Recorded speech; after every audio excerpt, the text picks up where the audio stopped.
So listen, you receive it every day. And when you're in sales, you're probably sending it out too many times every day.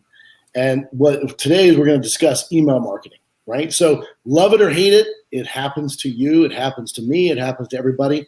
And whether it's really entertaining and you actually click on it, or you're deleting 70 different pieces of email every day, you're well aware of the fact that email marketing is still a very effective way to get a hold of folks. Now, is it more or less effective these days? How much email you get? We're going to talk about that. So again, my name is Chris Pfluger. I am the Chief Development Officer here at WeInsure. And today's topic is of interest to all of us. As I mentioned, I'm in sales, you're in sales. I think everyone really is in sales. But as you receive that many emails, whether it's on your personal side or whether it's through your work business emails, it's either incredibly frustrating or it's entertaining and worth a look. So today we have an expert with us to talk about email marketing. Adam is with Email Industries. And again, how do you get more email than that, right? So we'll talk really about what the marketing, what really email marketing is today. Like how effective is it? How to make it more or less effective? What the challenges are for those trying to send it and those trying to receive it, and then some best practices. So let's start off by introducing Adam. Adam, how are you? Hey, I'm doing well, Chris. Thanks for having me on. And as like you said, I'm a lead strategist at Email Industries. So what I do is I work with my clients to help them achieve better results from their email marketing. And so I actually work with a lot of interesting brands, including WeInsure. So it's been great to work with you guys, and I guess that's probably a lot of reason why I'm here. So, well, it must be working because we've grown phenomenally over this year. I'd like to throw that plug in there.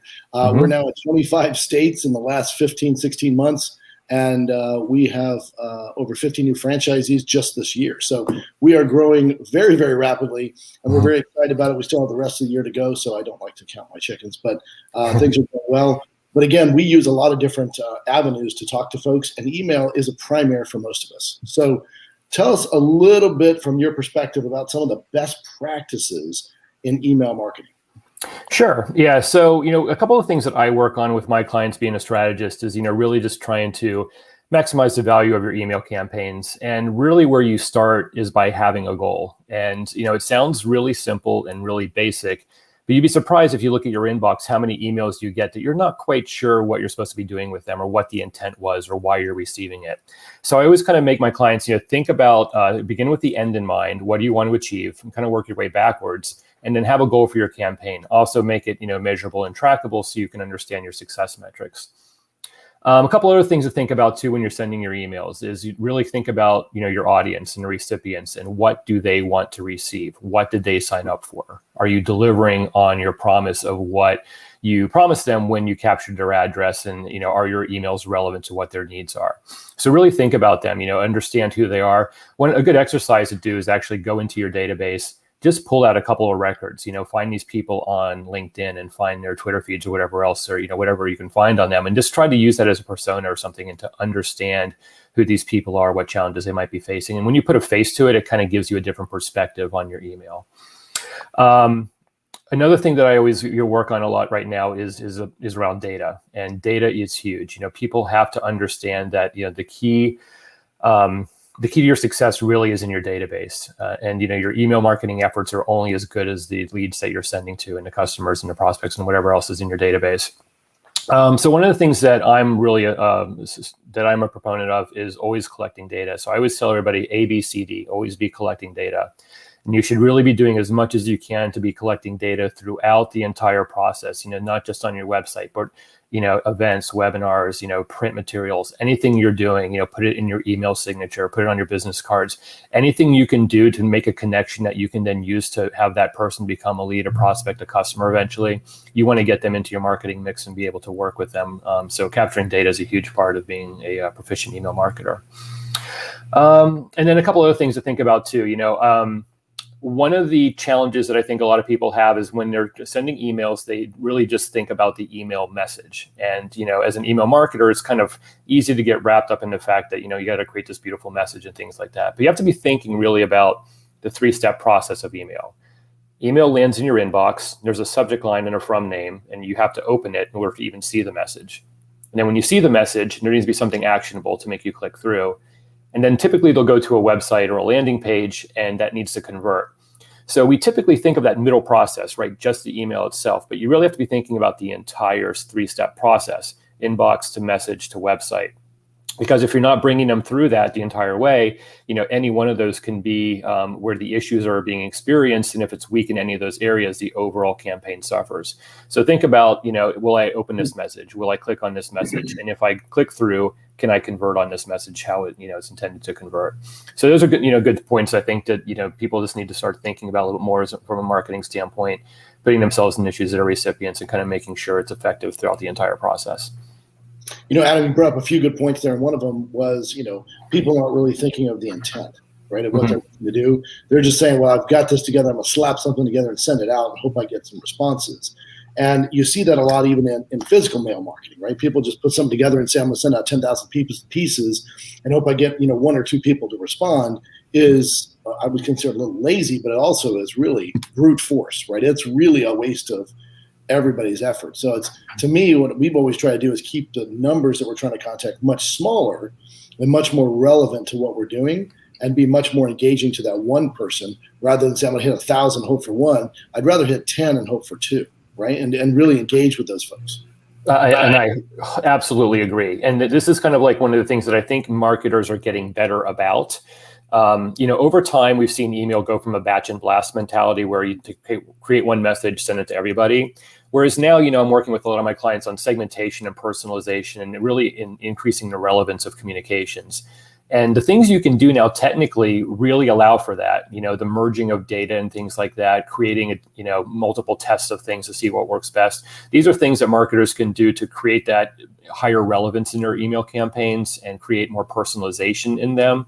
And when you do that, you're going to see your engagement metrics really jump up. You're going to see more opens, more clicks, more conversions. So just as you're saying on the print side, we're doing the same thing in email. We want to be delivering highly relevant messages to a very segmented audience. And when you do that, you're going to get good results.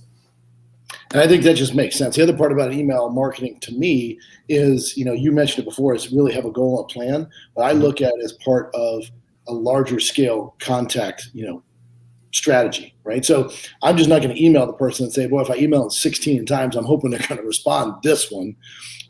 There is a strategy that says you continue to drip. And ultimately, when it's ready for that, when that person's ready to receive the message, at least you're there. I agree with that. But ultimately, I think that there's a strategy that may involve reaching out to someone via the phone and then following up with an email and then following up maybe with a text or another call and saying, hey, did you receive that? And here's some material. As part of a larger campaign, so you're not just a one-trick pony, because I always think that marketing is really an aggregate of the context, all the information you're putting out there. So, I totally agree with that too. And a lot of what we're doing too, for companies that have a sales channel, a lot of what we're doing too is the emails can be respondent to what's happening on the sales side. So we can watch someone go from, just someone who's been entered into the database initially and then do a lead nurturing campaign to help educate and inform them. And then they can become, they start clicking on stuff and maybe they attend a webinar or download a white paper or watch a video. And then at that point, they look like they're a little more sales ready. And then the sales team reaches out and contacts them.